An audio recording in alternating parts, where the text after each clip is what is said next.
હવે મિત્રો ગુજરાતની અંદર અત્યારે બસ એક જ ચર્ચા ચાલુ છે કે નવનીતભાઈને જે ઢોર મારવામાં આવ્યો હતો, જેને લઈ અને જયરાજ આહિરને અત્યારે જેલવાસ ભોગવી રહ્યા છે, તો તેને લઈને અત્યારે એક સૌથી મોટા સમાચાર બહાર આવી ગયા છે. તો હું તમને નીચે વિડીયો પણ બતાવીશ અને વિડીયોની અંદર જે જણાવે છે શું હકીકત છે કે નહીં એ ભાઈનું કહેવું છે કે જે નવનીત બાલદિયાએ જે ખુદ અત્યારે નિવેદન એક આપ્યું છે મીડિયા સમક્ષ, અને તેની અંદર જેઓ બતાવી રહ્યા છે કે જે જયરાજ આહિરને એકદમ વીઆઈપીની જેમ રાખવામાં આવે છે અને તેને વીઆઈપી ટિફિન જમવા માટેનું આપવામાં આવે છે. તો તે કહે છે કે કાયદો સૌના માટે એક હોય છે, કોઈ વીઆઈપી માટે અલગ કાયદો હોય છે અને કોઈ ગરીબ માટે કાયદો અલગ હોય છે. તો એવું બધું ઘણું બધું નવનીત બાલદિયાએ તેને નિવેદનમાં જણાવ્યું છે. તો હું તમને નીચે વિડીયો આપું છું, એ વિડીયો પણ તમે જોજો અને જેમ બને એમ આ વિડીયોને શેર કરી દેજો અને આઈડી ઉપર પહેલી વાર તો આઈડીને સબસ્ક્રાઈબ કરી દેજો. તો હું તમને એ વિડીયો બતાવું છું સાઈડમાં કે આ ભાઈ નવનીતભાઈ બાલદિયાએ જે નિવેદન આપ્યું એ શું હકીકત સાચું છે કે પછી ખોટું છે.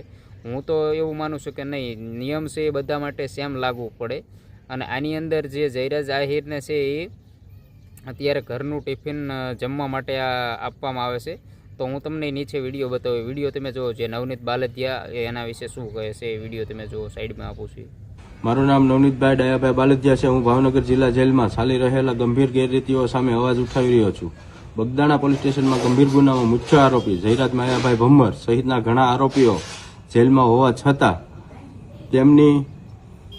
તેમને નિયમો વિરુદ્ધ વીઆઈપી સુવિધાઓ આપવામાં આવી રહી છે. જેલમાં સામાન્ય કેદીઓને જે સુવિધા મળતી નથી તે આરોપીઓને ખુલ્લેઆમ આપવામાં આવે છે. બહારથી ખોરાક પહોંચાડવામાં ખાસ વ્યવસ્થા કરી અને નિયમોનું ઉલ્લંઘન થવું, આ બધું ગંભીર બાબત છે. મને માહિતી મળી છે કે સાંજના 6 વાગ્યા પછી પણ આરોપીઓને ખોરાકની વ્યવસ્થા થાય છે અને કેટલાક આરોપીઓને રાત્રે 8 વાગ્યા જેલમાંથી બહાર મૂકવામાં આવે છે. હું માંગ કરું છું કે જેલના સીસીટીવી ફૂટેજની તપાસ કરવામાં આવે અને જે અધિકારીઓની સંડોવણી છે તેમની સામે કડક કાર્યવાહી કરવામાં આવે. કાયદો બધા માટે સમાન હોવો જોઈએ. જે સજા માટે છે, જેલ સજા માટે છે, સુવિધા માટે નહીં. આ મામલે તાત્કાલિક તપાસ થાય એ મારી નમ્ર.